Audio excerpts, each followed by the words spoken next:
Hi, morning. May sasabihin ako. Alam ko maraming magagalit sa akin ito eh. Marami ding makaka-relate.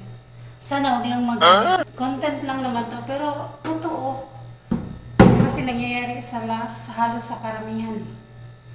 Yun bang, hiwalay kayo ng asawa mo. Tapos may mga anak kayo. Nag-asawa ka ulit. Tapos nag-anak na naman ikaw sa pangalawa mong asawa. Very, very wrong. Alam mo kung bakit? Yung unang anak mo sa unang mong asawa, mapabayaan mo yun eh. Mawawala yung attention mo doon, hindi ka makapokus. Kasi, ando nakapokus ka na sa bago mong pamilya. Yung anak mo sa una, kawawa. Very wrong talaga. Sa totoo lang. Kasi, yung unang anak mo, out of place sila sa'yo eh.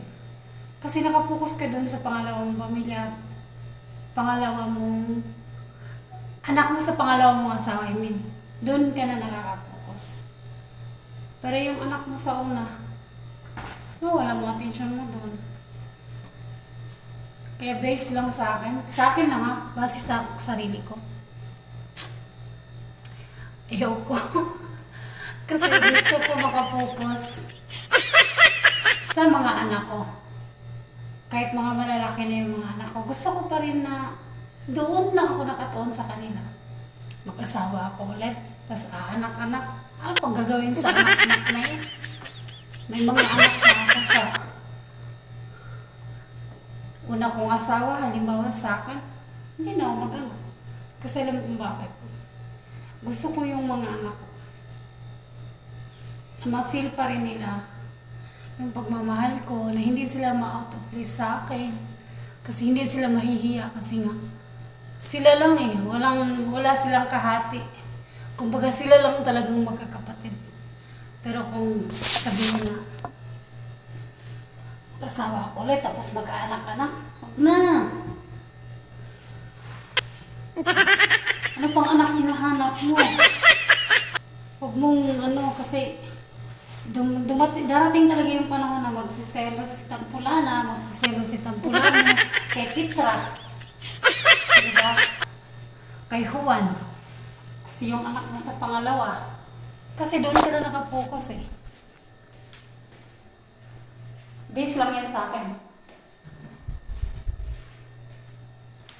Hindi naman lahat, pero karamihan talaga, karamihan nakikita ko.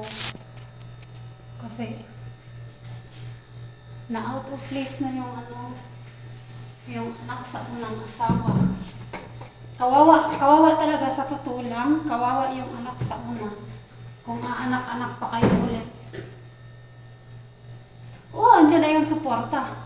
Pera, pagkain, andyan yun. Pero yung pagmamahal mo, nahahati. Kaya ako, gusto ko sa mga anak ko lang i-focus.